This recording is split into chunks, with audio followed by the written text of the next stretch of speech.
Hi, yeah, good evening. Good evening, everybody.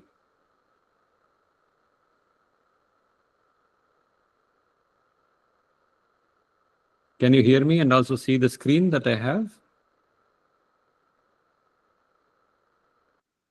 Yes, sir. Okay, good.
Okay, good evening, everyone. So let's get started.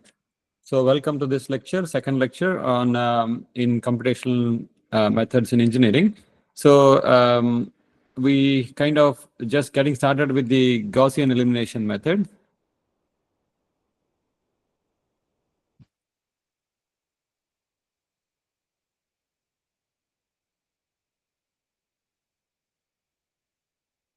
So we said, okay, a Gaussian elimination is basically a formal name that is given to an algorithm that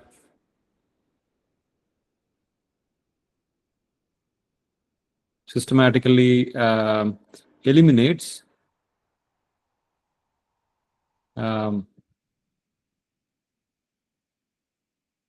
variables from successive equations.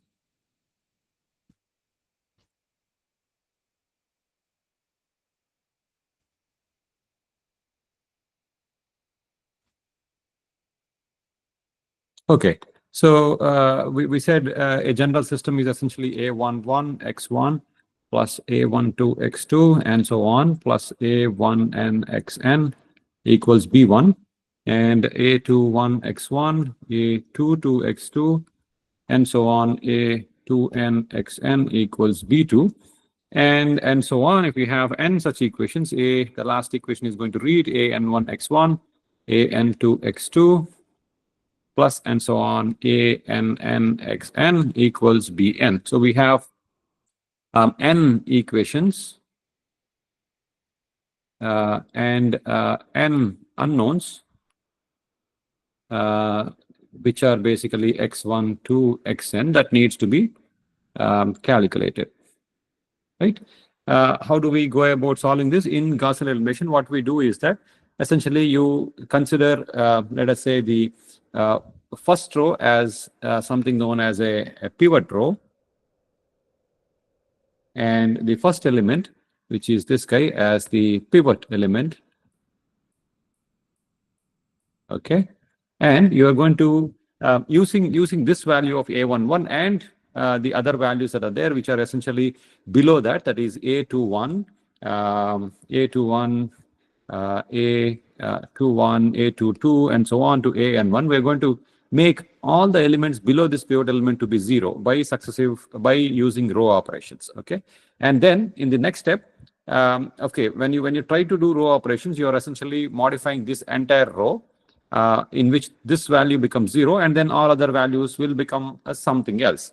And then you're going to make the second row as the pivot row, and then you're going to take the element, this element as the pivot element, and you make this row as the pivot row, and you're going to make all the elements below that to be 0. Okay, and so on and so forth until you reach to the last but one row, which is n minus 1th row, in which you have just made you would just make this element 0. Then what you're left with is you're left with only one non-zero quantity, that is an and xn, which is a modified value of an and xn, which will remain. That means you are trying to convert this equation into by removing the dependence of x1 from the second equation, x1 and x2 from the third equation, and so on. And in the nth equation, you will essentially remove the dependence on x1, x2 all the way to xn minus 1. And the last equation is only going to have xn as the only unknown. That means this equation will get modified to, so this ax equal to b that we have written, this is ax equal to b, through successive row operations, it is going to get modified into u x equals g. Okay, so where u is now an upper triangular matrix, because everything that is all the elements that are below the diagonal will be below this diagonal will basically be zeros. Okay, that is what we have transformed it to. So as a result, you will essentially end up with an upper triangular matrix. And then when you do row operations, when you change the coefficients here, you have to apply the same operation to this element that is on the right hand side, that is b1, b2, b3 all the way to bn, because, or b2 to bn, because otherwise you are changing the equation itself. So you should not do that. So as a result, the row operation that you would apply to the coefficients, you will also apply to the right hand side. That means you will apply to the entire equation. That is, a21 x1, a22 x2, and so on, a2n xn equals b2. For the entire equation, you would apply the row operation. So that is the idea. Now, once you have obtained this kind of an upper triangular matrix with x dependence and g, you can use backward substitution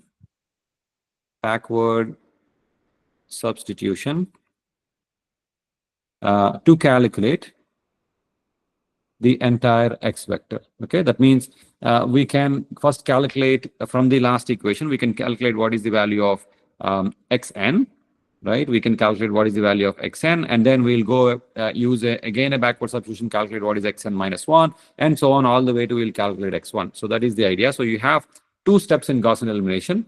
The first one is the forward elimination, which is forward elimination. By the way, please take notes. Although I will share these lecture notes and the videos, you should take notes so that you can write some important points and it will be useful for you later. Okay. So we're going to use, the first step is the forward elimination. The second one is the backward substitution. Okay. So with that, let us first do an example problem. And then we will come back to the algorithm as such. So let us consider ax equal to b, something like 1, 2, 1, 2, 2, 3, and then minus 1, minus 3, 0. Okay. And this is multiplied with three unknowns, that is x, y, z, equals, on the right hand side we have 0, 3, and 2. Okay. So this is the system that is given to us. So we have, this is a, this is x, this is b. Now we want to apply a Gaussian elimination and then solve for what are the values of x, y, and z. Okay, so how do we go about doing this? We will first identify the first row as the pivot row. Let us say this is the pivot row and this is the pivot element. So I want to make the elements below this to be 0. So I want to make this 0 and then this 0. But then when I want to make this to be 0, I have to also modify all the elements in this row, including the right hand side. So what I would do is I would say that I want to write a row operation. So we want to perform row operations. Okay. This is nothing but, let us say, the row 2. If I were to call R1 is this first row, this is row 2, this is row 1, this is row 3. Then R2 goes as R2 minus some multiplication factor M21, let me call it as, because this comes to be the second row and the first columns, M21 times R1. Okay. So I want to perform this operation such that this element becomes 0. So what should be M21 such that this element becomes 0 through this operation? That basically, that is nothing but 2 by 1, right? If I would take M21 equal to 2 by 1, then when I subtract this coefficient divided by this coefficient, that is your M2, that is the multiplier we are calling. Multiplier. Okay. Then when I use that multiplier and multiply with R1 and subtract it from R2, I'm going to make this as 0, right? So that's going to be 2. R2 right now contains 2, and then multiplier is 2 by 1, that is 2 times R1 value is 1. Okay. That basically going to make this element 0. Okay. So that is the multiplier. That means the multiplier is nothing but A21 divided by A11. Okay. So that is the multiplier I have, and I'm going to use the same multiplier for the entire row. Okay, that means entire row I am using R2 minus M21 times R1. But then of course I'm going to use the particular value of R2 when I apply for this row, I'll take 2. When I apply for when this R1 comes, I will take this 2, and then this is going to be 3 and this is going to be 1 for R2 and R1. But M21 is going to be the same 2 value for the entire row. Okay, so before we apply this, it is also a good idea to combine this right hand side vector, RHS vector, and add it as an extra column to the A matrix. Okay, so we would like to write this as, as you probably have learned, this is called an augmented matrix, in which we will write this as 1, 2, 1. Okay, 1, 2, 1, and then 0 is the extra column we have added. This is the right hand side, and then we have 2, 2, 3. 2, 2, 3, and then 3. Okay, this is the right hand side, and we have -1, -3, 0, and right hand side is 2. Okay, so this is going to be 2. Okay, so this is the augmented matrix.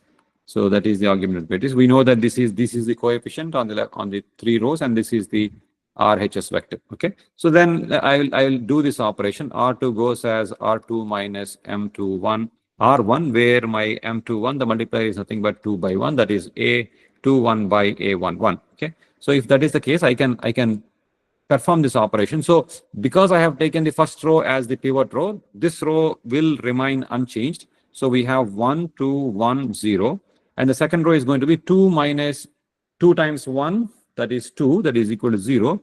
Then we have 2 minus 2 times 2, that is 2 minus 4, that is minus 2. Then we have 3 minus 2 times 1, that is 3 minus 2, that is 1. We have 3 minus 2 times 0 is 3. Okay, that is what I have obtained. As you can see, we made the value below A11, below the pivot element, as 0.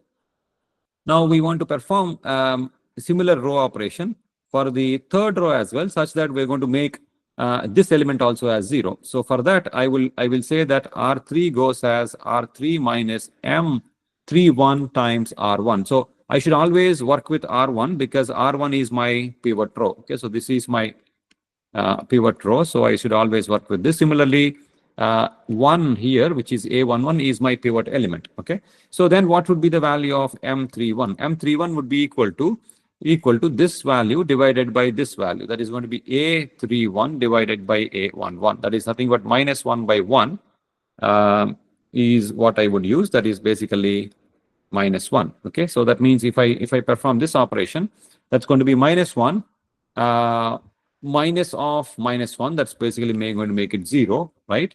Or you can think, yeah, so essentially this is going to be minus 3 minus of minus 2, that's going to be plus 2, that's going to be minus 1, 0 minus of minus 1, that's going to basically make it plus 1. This is going to be 2 minus 0, that is 2. Okay, is this correct? Is everybody able to follow what I'm trying to do here? Yes, sir. Okay, fine, good. Any mistakes? If I make any mistakes, please let me know, okay, so that I can correct them right away. Okay, fine. So that is what we have done. Now we have obtained a matrix, which is a transformed matrix. But then after performing row operations by identifying the first row as the pivot row, then we have basically made these two elements 0. Now we want to identify the second row as the pivot row. Okay, so this is going to be the pivot row. then my operation would be only needs to be done for R3. So R3 goes as R3 minus M32 because my pivot element is now A22. So A22 is the pivot element. Okay. Okay, then R3 minus M32 times R2. So what would be the value of M32? M32 is nothing but A32, that is this value, divided by A22. Okay, that is nothing but minus 1 divided by minus 2, that is 1 by 2. Okay, so if I were to apply this operation, then what we're going to get is, again, now because I have chosen the second row as the pivot row, both the first row and the second row remain unchanged. So we are only doing operations for the rows below the pivot row, right? So this is going to be 1, 2, 1, 0. This is going to be, second row is going to be 0, minus 2, 1, 3. Third row is going to be, this is 0, this is 0, so this will be 0. Then you have minus 1, minus of minus 2 times 1/2, that's going to be minus 1 plus 1, that's going to be 0. This is going to be 1 minus 1 by 2, that's going to be 1 by 2. And this is going to be 2 minus 3 by 2, right? That is going to be, again, 2 minus 3 by 2 is going to be 1 by 2, right? 3 minus 1.5, so that is 1 by 2.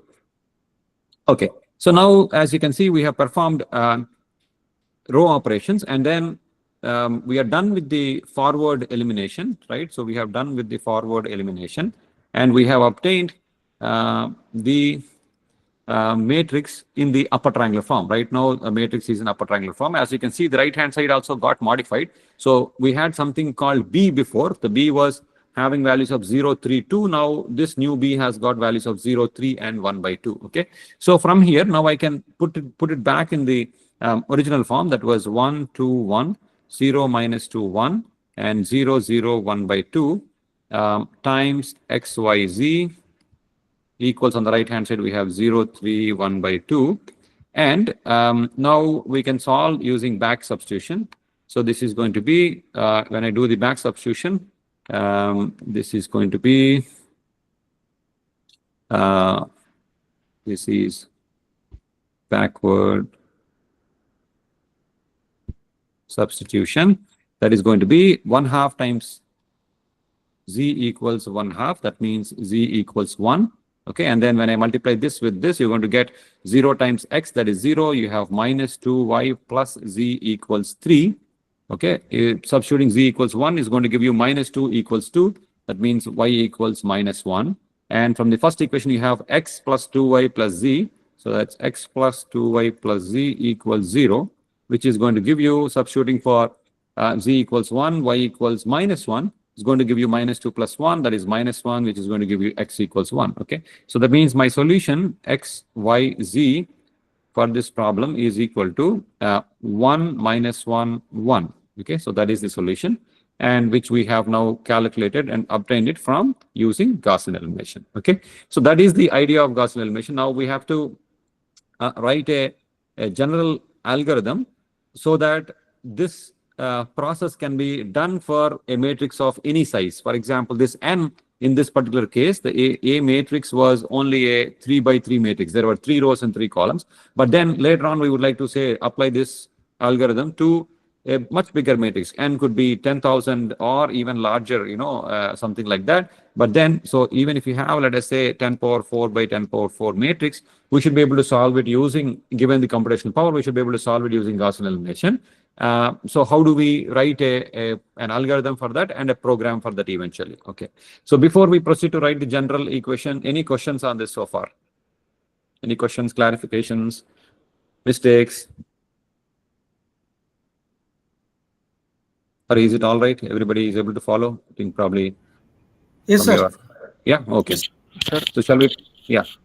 Sir, you were multiplying that R3, that row R3. we were eliminating. So that time Correct. we can also consider this M32 in R3 also, no, sir? Like, for example, I can multiply 2 in the third row and also can consider and make it 0 for making an upper triangular matrix, right? Say it again. You want to consider instead of R2. So R2 is the pivot row. I can consider multiplying 2 onto the third row, and also I can. Yeah. Yes. Can do, So, no, sir? Yeah. So what you're trying to say is that instead of this multiplier, you can take 1 by that of the multiplier. For example, if I multiply 2 So instead of with the third row, yeah, and maybe if I subtract R3 and R2, then sure. again an upper triangular matrix will be obtained. Will the answer be same? So okay, what you're telling me is basically R3 you want to make it as 2 times Yes, R3, sir. right? Yes, 2 sir. Yes, times sir. R3 and then minus R2. Something like that. You can do that, not a problem. It can be any row operation, doesn't matter. Okay. Anything is fine. But then all I'm trying to do is that I want to do it this way, because once you define the multipliers, you don't have to change, you don't have to multiply your this row with any other number. You only have to multiply one row with a number, and then you just have to subtract it from the other row on which you're operating. That's all. Okay, sir. See, for example, because as you can see here, this is -2, this is -1. You can say, okay, what I said is you can make this multiply this with half and then subtract it. Correct, sir. What you're saying is that instead of that, you want to do 2 times of this and then subtract it. Both are the same. But then when it comes to writing an algorithm, it is easier if you formulate your algorithm such that you will find some multiplier which is this upon this, and then multiply that with this particular row, and then you subtract from this row. Okay, sir. Okay. That is easy because that will work for, then you don't have to worry about defining it any other way. Okay, but what you explained is also fine. That will also work. But it's just that it is straightforward if you do it this way. So you don't have to worry about pre-multiplying the row on which you are operating. Okay, sir. Yeah, that's all. Yeah. Any other questions, anybody? Sir, in the next step, on the row 3, element 4, that 1 by 2. Yeah. So I think there is some computational error. Is in it the mistake? in the below matrix. In here, okay. Here in this one. Yeah, row okay. Row 3, line column 4. Row 3, column 4. This one, eh? Yes. Okay. 2 minus, I see. I see. This should be with 3, right? 2 minus 3 by 2. That is correct only, no? 1 by 2, right? Okay, sir. Yeah, that is correct. Yeah. Okay. And any other questions, mistakes?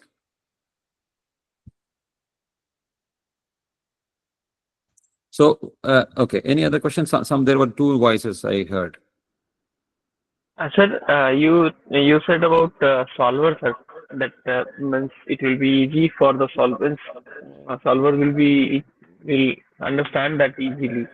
Like, is there any predefined algorithm that it is following, or it follows whatever we instruct? So how it is differentiating, sir, that for the solver?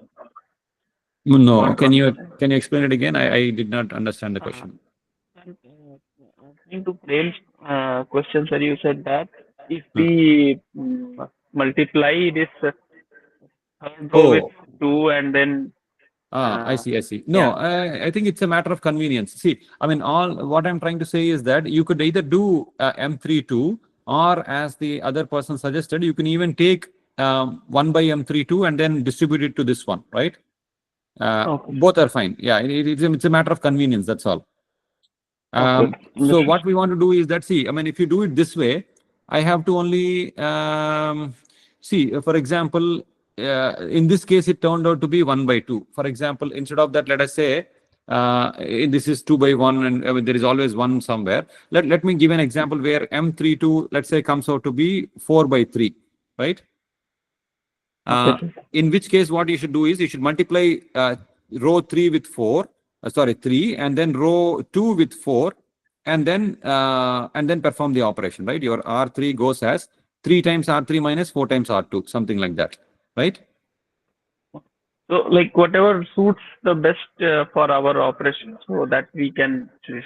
Yeah, you can do. No, but then what I'm trying to say is that I want you to identify just a fraction, which is basically the element that you want to make it 0 below the pivot element, and then divided by the pivot element. That is your fraction.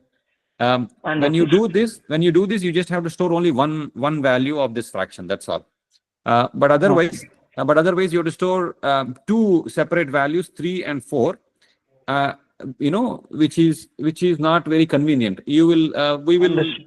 yeah, we will see why this is convenient, just storing one fraction little later, okay? Little later. But then I Understood, want sir. to, Means number yeah, of operations will increase and then it will increase. Correct. And you don't have to also increase the storage, because otherwise you have to store two different variables, two different numbers. You need two different variables. Yeah. Any other questions, or shall we proceed? Now, once this is clear, writing the algorithm is very straightforward.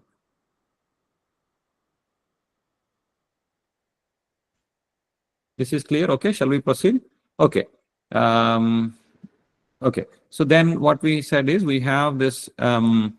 Okay. So we have. We will rewrite this equation a11 x1. That is our square linear system. a11 x1, a12 x2, all the way a1 and xn equals b1. Right. Or let me write it slightly differently. Maybe I'll write it in the matrix form. A11, A12, A13. Oh, sorry.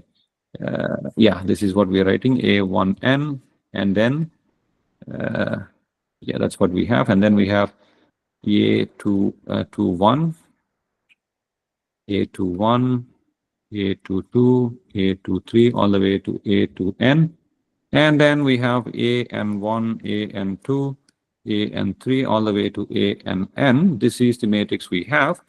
And then we are multiplying this with this vector, x1, x2, all the way to xn, okay, equals b1, b2, b3, all the way to bn. Okay, so this is our general system on which we want to apply Gaussian elimination. Now, to begin with, let me call all these numbers. See, I mean, what you notice is that this matrix will change, right? It will not remain the same. Once we perform operations, this matrix is going to change. So that means I'm starting with A matrix.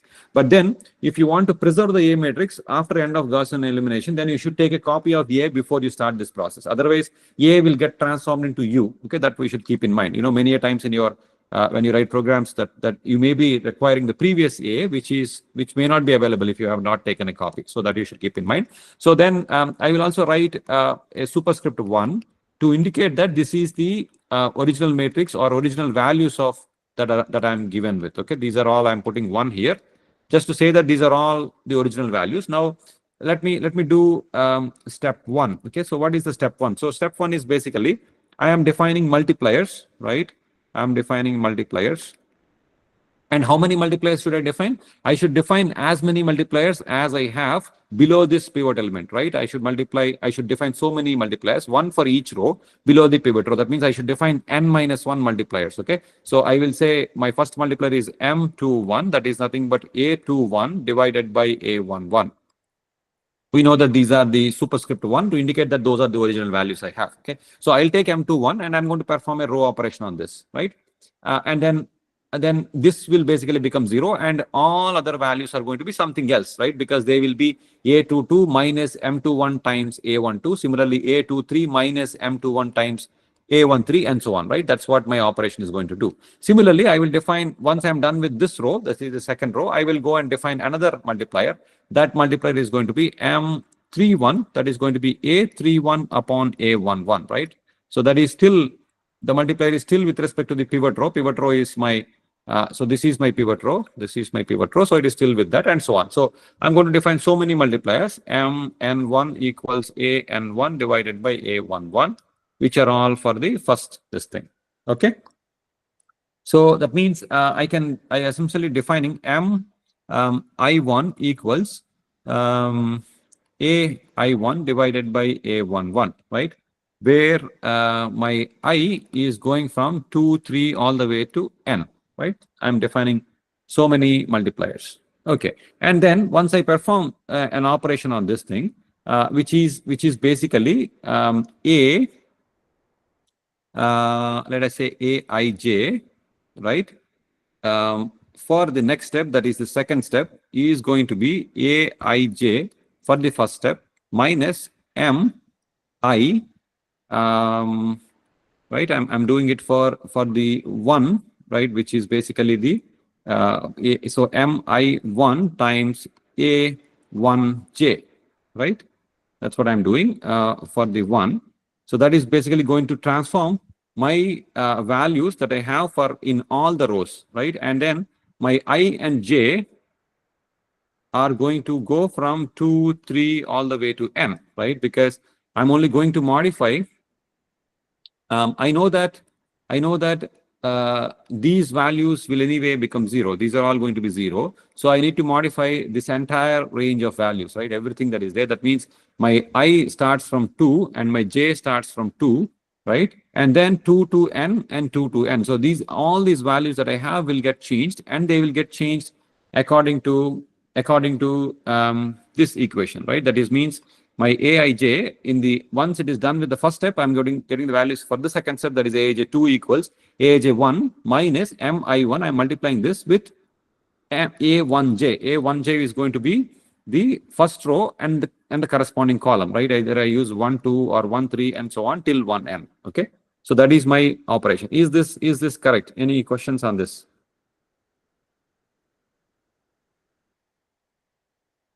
Right? I've just written in using these alphabet, the A and M that we have for whatever we have done numerically. Now that means, but then once I do this thing, my matrix A, after I perform this operation, okay, I'm not done actually, because I should do this, and I should also modify my right hand side. My right hand is BI2 is going to be BI1 minus MI1 times B1 of 1, right? I have to multiply with use the multiplier, multiply with B1, and then modify all these values, right? That's what I should do. Okay, fine. So once I perform these many operations, my matrix is going to look like A11, A12, all the way to A1n, and these are 4 values of 1 which are untouched because this is the pivot row. Then I'm going to get 0. This is going to be A22 all the way to A2n, but these are now 2. I'm using subscript 2 to denote that the first step is over and we have values for the second step. Similarly, this is 0 all the way to 0, and we're going to get there will be some values here, okay, A322 and so on, AN22 and ANN2, right? So that is what we will have. And on the right hand side, we have, and this is x1, x2, xn. And on the right hand side, we'll have B11, this is untouched. Then B22, B32, all the way to BN2, right? Everything below B1, which is B2, B3, Bn, are all now modified to be ready for the second step. That means this is done after the first step, right? First step is over, so we have new values for B's and all these values, right? These are all new values, right? This entire, if we had a matrix of n by n, this entire n minus 1 by n minus 1 is now new values that we have obtained. Is this clear? This is exactly same as what we have got after the first one, right? So this is so this was the original matrix. Then I have obtained this matrix, right, in which only changes were these were zeros, and then we have modified this entire thing, right? That's what I'm kind of trying to say here. Do you agree what I have written or no? Is it clear, this part? This is for step 1. Yes, sir. Yes. Clear. Okay. Okay. Then I can do. I can essentially do the same thing for step K. That means I have moved from step 1, that is row 1, to step K, right? That means when I have done step 1, 1 is the pivot row. When I do step K, K would be the pivot row. That means I have to define again so many multipliers, and my multipliers would be M. Earlier I had defined my multipliers MI1, right? MI1. Now I'm going to define them as MIK as AIK divided by AKK, right? So earlier I have written MI1 as AI1 divided by A11. Now, instead of doing it for the first row, I'm doing it for the kth row, right? That means I should replace 1 with k. Basically, I have MIK equals AIK by AKK. Of course, these values are not the original values that are given to us. These could have been already modified because of the row operations that were done till k minus 1. So these are going to be AIK K and AKKK, right? These are the values of A matrix at the kth, available for the kth step, okay? So that is, that's what I have for MIK. This is AIK divided by AKK at kth step. Okay, so that's what I have. So that is the multiplier. Of course, my k will run from so this is basically the kth row, right? So that means my I will run from k plus 1 all the way to n, right? Because if I'm doing kth row, I should do these multipliers only for the elements that are below and to the right. So I should run from k plus 1 to n. Okay, so these are the multipliers. I will define so many multipliers. Then I can do my row operations as aij k plus 1, right? Because now I am updating to the next level equals, I operate on aijk minus mik. These are the multipliers. I should multiply them with akj, right? I should multiply with, if k were 1, I should multiply with the first row. If k is 2, I should multiply with the second row elements, and j will give me the corresponding column, right? Just like I have done mi1a1j, I'm doing mikakj. And of course, these are the available values of k, right? Available values, and then we are modifying the value. Similarly, my b, which is the right hand side, will get a new value at k plus 1. This is going to be bik minus mik and then bk. I should multiply with the bk, that is the row pivot element on the right hand side for that particular bk, right? And again, we understand that my I and j will both go from k plus 1 all the way to n, right? So whatever ij I have written, they run from k plus 1 to n. That means you go from one row below that, you modify, and then from there you modify to the right hand side, right?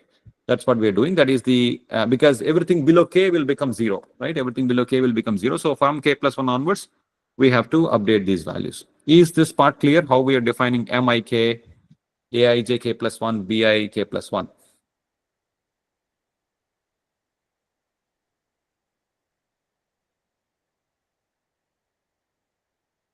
Or questions on this? Clear, sir. Clear, sir.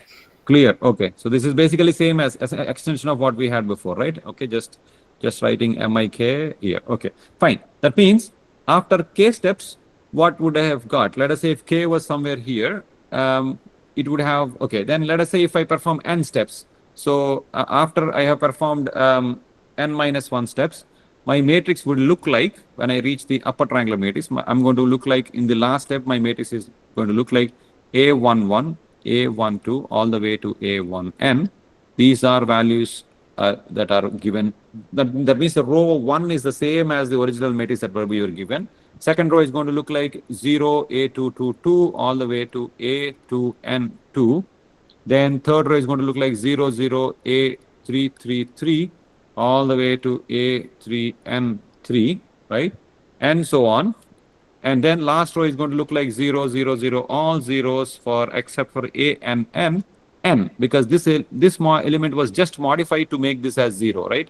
So that is how my matrix is going to look like. That means this row was untouched in the first step. This row is untouched. After the second step, it is untouched. This is not modified after step 3, and so on. This is not modified after step n minus 1. Okay. And you have x1, x2, x3, all the way to xn. These are your unknowns. And then similarly on the right hand side, I have b11, which is not modified, b22, which is not modified after the second step, b33 not modified after the n step, and this is bnn. Okay. So that is my modified right hand side. Okay. That is how my final matrix is going to look like. So that is basically my u, and this is my x, and this is the new right hand side g. Okay. So now I have modified it to an upper triangular matrix u. Okay.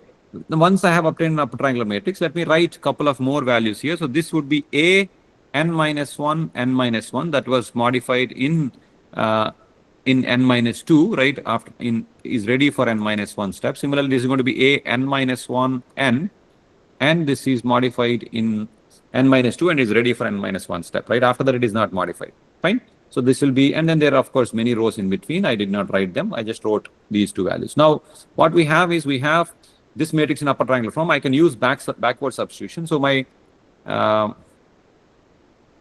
backward substitution is going to be, you write the last element, okay, that is this guy. So to be easy to write this, let me recast this a x equal to b as u x equals g. Okay, so let me call these elements, which are a111 A121, all these things, and A222, all these things with a new name. Let me call it as some maybe okay. So maybe let me write it as or maybe it is easier. Okay, so let me call it as U11, U12 all the way to U1n, 0, U22 all the way to U2n. So, and then UNN is what I have. And then here I have UN minus 1, N minus 1, UN minus 1, N. Okay, that is my matrix. Everything is 0 here. These are all zeros. And then we have, so I have, this basically easy for me because I can now drop the superscripts, right? So, but this is basically U11 is nothing but A111, okay? So this is X1, X2, X3 all the way to Xn. Equals on the right hand side we have B, B instead of B, let me call this as G, okay? So I will use G here. So this is going to be G1, G2, G3 all the way to Gn, okay? So how do I now solve for backward substitution? I'm going to multiply this UNN times Xn equals Gn. I want to calculate Xn, so Xn equals Gn divided by UNN, okay? This is nothing but in our original naming system, this is nothing but BNN divided by ANNN, okay? That is what my Xn value. So I have already obtained what is one unknown. Now to calculate the next unknown, I have to multiply this row, right? I have to multiply this row with this column, right? I have to multiply this row with this column. That's going to give me what? UN minus 1, N minus 1 times Xn minus 1 plus UN minus 1, N Xn equals Gn, right? That's what it's going to give me. But then I have just calculated the value of Xn, right? So this is already available from here. So I can send this entire guy to the right hand side, and I also know what is UAN minus 1, UN minus 1, N minus 1, and UN minus 1, and I already know because these are the coefficients that are given to me. So that is known to me. So only unknown is Xn minus 1. Sorry, this should be Gn minus 1, right? This is on Gn minus 1. Okay.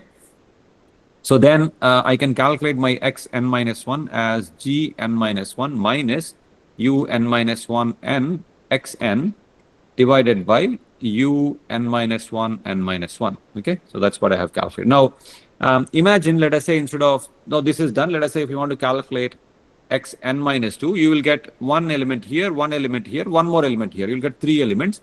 And then this element is going to be in the denominator, right? It's going to be in the denominator just like this guy was. And then these 2 elements, the other 2 elements that are there here, that is UN minus 1, N minus 1, UN minus 1, N, both of them will multiply with Xn minus 2 and Xn minus 1 respectively, and then they go to the right hand side, right? So extending this, that means if we were to go all the way to the first row to calculate X1, this guy will go into the denominator. Everything else is going to go to the right hand side, right? As by multiplying with them. So that means if I were to extend this logic, I can write in general my X for a particular row, right? If I want to calculate for a particular row, Xi is going to be, Xk, let me say Xk maybe. Okay, if I want to calculate for Xk, this is going to be Gk. So am I replacing N minus 1 with K, okay? Minus, there will be, because this was just N minus 1th row, I had only one element. Otherwise, there would have been many elements, and they would have been A, K, J, right? Or AKJ, or AJK, I can say, okay? So let me say AJK. This is my A, JK plus 1, right? Or KJ plus 1, I should write, because I have used K for the row here. A, KJ plus 1, X, J plus 1, okay? And then I'll have so many such values where J runs from, let us say, 1 or K, or J runs from K to N, right? It will run from K to N, and then divided by A, K, K, right? Is this correct? I think this N should not be there because that will become Xn plus 1, which is not right. So N minus 1, I think so it will be better. Correct. So it should be J runs from, this should be J plus 1, right? This is K, J plus 1. So K should run from or 1, 2, can I say j runs from, oh, okay. So I want to add so many elements here, right? So when I go to the last element, this is going to run from, so that is going to be k. Okay, let us say k runs from n minus 1, n minus 2, all the way to 1. Okay. So when I have 1 here, this can run to j equals k to N minus 1. N minus 1 should be, sir. n minus 1. Okay. Okay, otherwise I can do one thing. I can say, It should be I n can do minus one 1 to thing. k, right? Yeah, I'll do it like this. So instead of this, I will write akj, akj, xj. J runs from k plus 1 to n. I think that is better. Okay, now it is sorted out. So wondering that why this AK suddenly has come appear over here. It's not UK, sir. Yeah, it is u only. I just want to work with the same one. So essentially, I just used the same values. You can call it as ukj also, not a problem. Right, sir. This is ukj. But if I am using the same value, it would be akj as well, right? Noted, sir. So basically, Yeah. sir, just one question I want to ask over here is that we Sure, have sure. replaced this A11 by U11 and U22 like similarly like that. So what advantage we are getting away? Just deleting No. that upper script, sir, and that's it. No. Just for the sake of convenience, I don't have to write n minus 1, n minus 1, and so on. But then in reality, you're going to only work with these matrix elements, where you will not distinguish whether it was modified in step 2 or step 3 or so. You will not distinguish that. But only for our understanding, we are distinguishing them. And then for the sake of ease of writing, I'm just using with U, but it is going to be the same A, N, N, N. Okay, these they are the same values.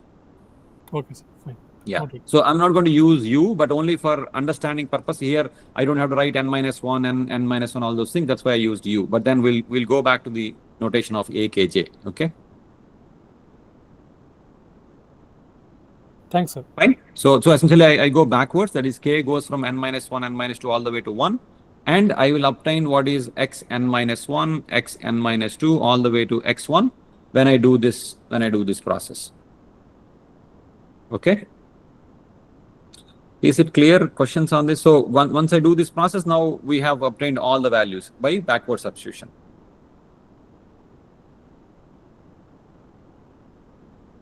Correct. Questions, clarifications on this? Is it clear?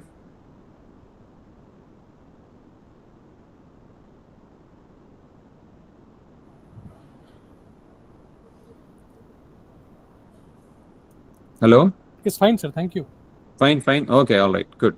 So let's move on. Then we can write an algorithm for this, right? Essentially, and also a pseudocode maybe. So what is my algorithm? So if I were to repeat my algorithm for Gaussian elimination is basically first calculate the multipliers, right? So I calculate multipliers. My multipliers are m I k equals a I k divided by a k k, right? Where my I goes from 2, 3 all the way to n minus 1, and then k goes from I plus 1 to n, right? Is what I would do. Once I have these multipliers mik, I can do the row operations, that is aij k plus 1 equals aijk minus mik akj at k, right? Everything on the right hand side, we are operating with the k values. Then we also do the right hand side. Right hand side is bi at k plus 1 equals bi at k minus, we are making use of the same multiplier for that particular row, mik bk at the kth modified values. Okay, that's what we're doing. So then this is your first step, that is your forward elimination.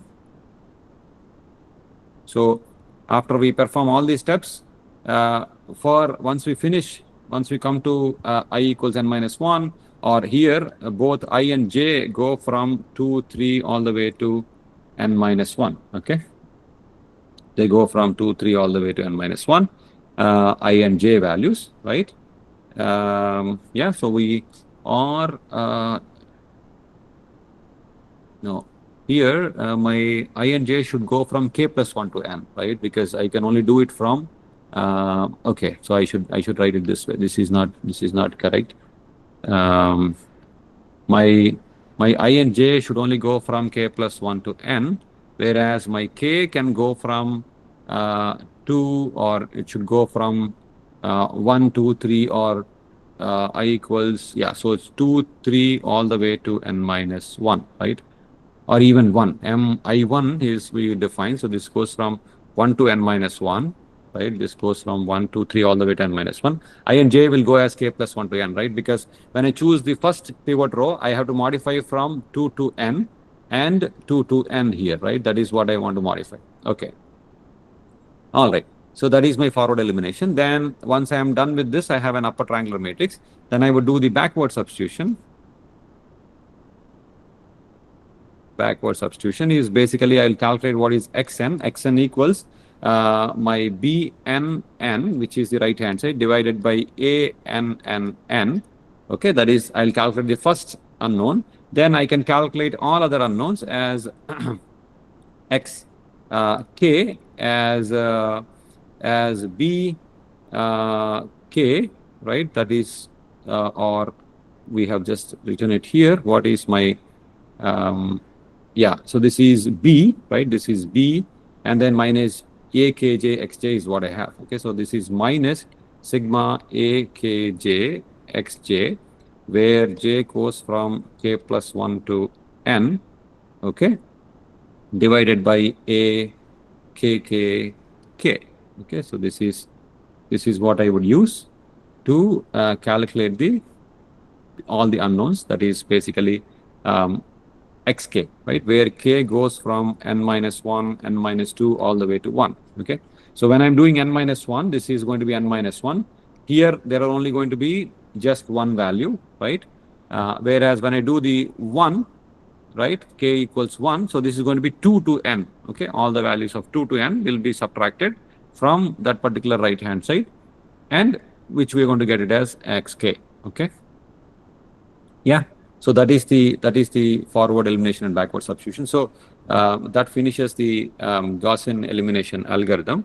Now we just have to write a pseudocode for this, which is very straightforward. Essentially the same elements, same statements. We just have to write it, and then we will look at how many multiplications, divisions, additions, and subtractions are there, so that for a given n by n matrix, what is the computational complexity, how many operations are being done. Okay, that's what we're going to look at in the next lecture. Okay, so I'm going to stop here.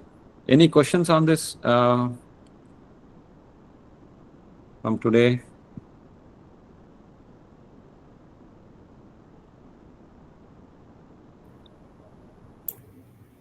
Sir, am I audible? Yes, go ahead.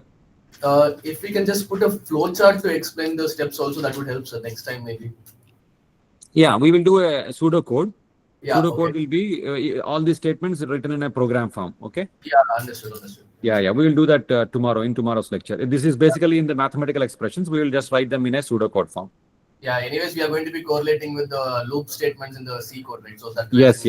Sure. Yeah. I'll write the loop statements, do loops or something. I'll do some Fortran, do or something like that. That will be easy to follow. Noted. Okay. Sir, We'll do that. is the document shareable, sir? Yeah, this one. Yeah, the one. Yeah, this is shareable. I'll just share it with Code Office. They will upload it on the portal. Okay. Hello, sir. Good evening. Am I audible? Yes. Sir, since tomorrow you're going to help us out with the coding the equations, my request is, if possible, can we please have the recordings of today's and yesterday's classes available so that we can just brush it? Sure. Yeah. I will just remind them. I have already given them the lecture notes to be uploaded.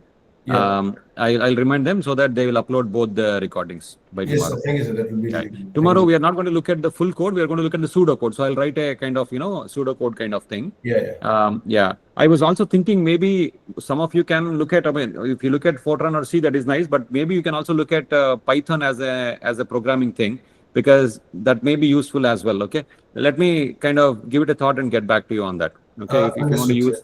Yeah, if you want to use Python, that is also fine, because I mean we will not use pure Python as such, but then Python with some numerical this thing like NumPy or something, which is faster, Okay. Okay. Yeah. Thank you, sir. Thank you so much. Thank you. Yeah. Have a nice day. Yeah.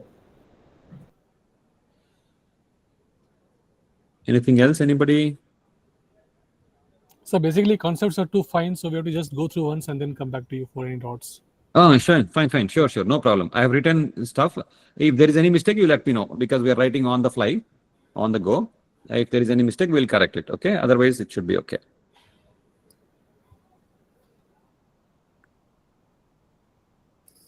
Thank you, sir. All right. Yeah. Vikas. Yeah. Yes, sir. How do we ensure that any of the AKK is not 0? Good. So we initially said that the matrix is not rank deficient, right? Yes, sir. So that is going to ensure that even if you do operations on it, it is not going to be rank deficient. That means AKK is not going to be 0 through the operations. But we have to check that. There is a possibility that for some matrices it might still become very close to 0. For that, we have to check. Okay, sir. Thank you. Yeah, there are also some situations where, because of round-off errors, this can be small. We'll come to that. There is a small discussion we'll do regarding partial pivoting and full pivoting in that case. But we assume that these matrices are well behaved, and so that these will not become 0 in the process. Sir, hello. Yeah, Acharya. Sir, these equations are sequential in nature and cannot be run in parallel, right, sir? Good question. So these equations are sequential in nature. Correct. These are pretty much sequential in nature. You're right. So but then, yeah, you are right. Unless the first row, so you define MI case, right? So these row operations can be done in parallel, isn't it? For example, yeah, I cannot do, because unless I have this one, I can't define. But then, see, for example, I have this row, right? All these rows can be done in parallel, isn't it?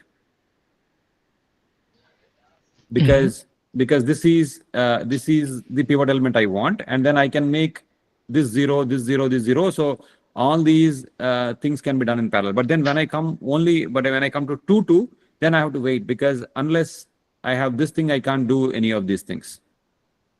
Right, sir. Yeah. So there is certain aspect of parallelization can be done. Yeah.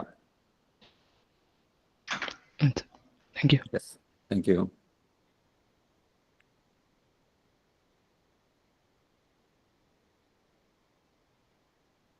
Any other questions, anybody?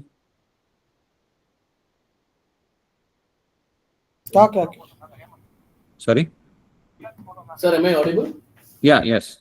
Initially, in the once we get the equations, will we check for some consistency of the equations and then only go to the elimination, or we straight away go into the elimination? Right. So we should actually check for, in general, if you take any software, it will check for consistency. For example, that this is not rank deficient. All those things will be checked by, let us say, if you make use of some package. But in the course, we are not going to look at, we can add those statements as well. But at least the examples I'll give you, or the problems you will work with in the assignments and other things, we will assume that these are well-behaved, well-conditioned. Understood. Yeah, which will not have those problems. Yeah.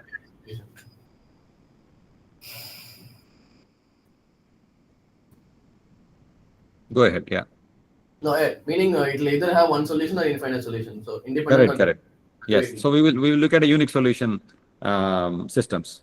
Okay. Got it. Yeah.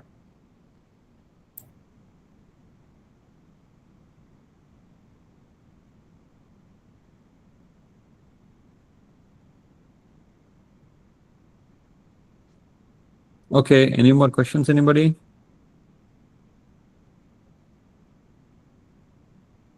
Okay. If not, I'm going to stop here. All right. Talk to you guys tomorrow at 4 o'clock. All right. Thank you so much. Thank you. Thank Thank you. Thank you. Thank you. Thank you. Thank you. Thank you, Bye. sir. Thank you, sir. Thank you. Thank you, sir. Thank you.